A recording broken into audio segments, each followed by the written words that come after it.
نجم سیٹھی صاحب نے ہی سراغ لگایا تھا کہ وہ سرکاری فائلیں جن میں آصف علی زرداری کی دلچسپی ہوتی تھی ان پر پیلے رنگ کا سٹیکر لگا دیا جاتا تھا جو بعد میں اتار کر باقاعدہ ضائع کیا جاتا تھا۔ یہ تحقیقات چلتی رہیں اور 1997 کی گرمیوں میں حکومت کے ہاتھ آصف علی زرداری اور محترمہ بے نظیر بھٹو کے خلاف کاغذات کا ایک انبار لگا۔ یہ کاغذات ایک نامعلوم مخبر کے ذریعے سوئٹزرلینڈ میں بھٹو خاندان کے وکیل یین شیلے غلمخ کے دفتر سے ملے۔ ان کاغذات کے مالک نے پاکستان سے $10 لاکھ کا مطالبہ کیا، مگر لندن میں ہونے والی بات چیت کے ذریعے $1 لاکھ میں سودا ہو گیا۔ ان کاغذات میں بھٹو زرداری خاندان کی دنیا میں پھیلی ہوئی جائیدادوں کی تفصیل، مختلف کمپنیوں سے کمیشن وصول کرنے کے خفیہ تحریری معاہدے، مختلف بینکوں کے اکاؤنٹس میں پیسے جمع کرائے جانے کی رسیدیں، آف شور بنائی گئی کمپنیوں کی تفصیل، سبھی کچھ شامل تھا۔ کاغذات کے اس انبار میں رافیل طیارے بنانے والی کمپنی ڈی اسالٹ ایویشن سے ہونے والا سمجھوتا بھی شامل تھا۔ یہ معاملہ اس وقت شروع ہوا تھا جب پاکستان کو امریکہ نے مزید F-16 لڑاکا طیارے دینے سے انکار کر دیا تھا۔ اس وقت پاکستان نے سوچا کہ F-16 کی بجائے فرانس کے ڈی اسالٹ ایویشن سے 32 معراج طیارے خریدے جائیں۔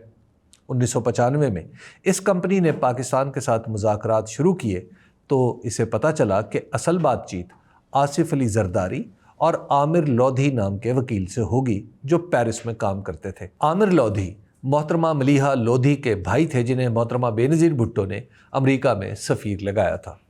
محترمہ بے نظیر بھٹو کے وکیل کے دفتر سے جو کاغذات برآمد ہوئے ان میں ایک ایسا کاغذ تھا جو اس وکیل نے اپنی یادداشت کے لیے تیار کیا تھا۔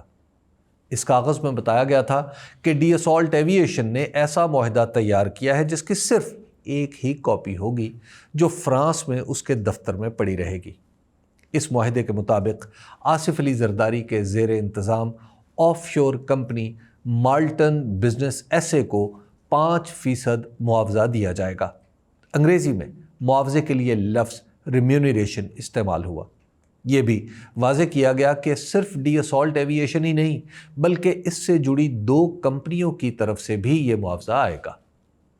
ان پیسوں کے ساتھ ایک شرط یہ بھی لگائی گئی کہ فرانس میں اس رقم کا لین دین نہیں ہوگا، نہ کوئی فرانسیسی شہری یہ رقم وصول کر سکے گا۔ یہ سارے معاہدے مکمل ہو گئے تو معراج طیاروں کے سودے کی طرف توجہ ہوئی، مگر اس میں اتنا وقت لگ گیا کہ بے نظیر بھٹو کی حکومت انہی کے بنائے ہوئے صدر فاروق لغاری نے توڑ دی اور یہ سودا مکمل نہ ہو سکا۔ 1997 میں بھٹو خاندان کے وکیل کے یہ کاغذات امریکی اخبار نیو یارک ٹائمز کے ہاتھ لگ گئے تو اس نے ڈی اسالٹ ایویشن سے رابطہ کیا اور اس خفیہ معاہدے کے بارے میں پوچھا۔ پہلے تو کمپنی نے تحریری سوالات بھیجنے کو کہا اور 2 ہفتے بعد کوئی بھی تبصرہ کرنے سے انکار کر دیا۔ نیو یارک ٹائمز نے محترمہ بے نظیر بھٹو سے بھی ان کاغذات کے بارے میں سوال کیے، مگر انہوں نے ان سے متعلق براہ راست کوئی جواب نہیں دیا، البتہ اسے اپنے خلاف چلائی گئی سیاسی مہم قرار دیا۔ ڈی اسالٹ ایویشن جو اس وقت معراج طیارے بنایا کرتی تھی اب رافیل بناتی ہے۔ یہ طیارے بھارت نے خریدے اور پاکستان کے مقابلے پر آئے تو گرا دیے گئے۔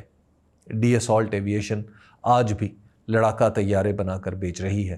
کاغذات کا وہ انبار شاید آج بھی نیب کے دفتر میں کہیں پڑا ہوگا۔ نیو یارک ٹائمز کی ویب سائٹ پر وہ خبر بھی موجود ہے اور آصف علی زرداری اب صدر مملکت ہیں اور پاکستان کی مسلح افواج کے سپریم کمانڈر بھی ہیں۔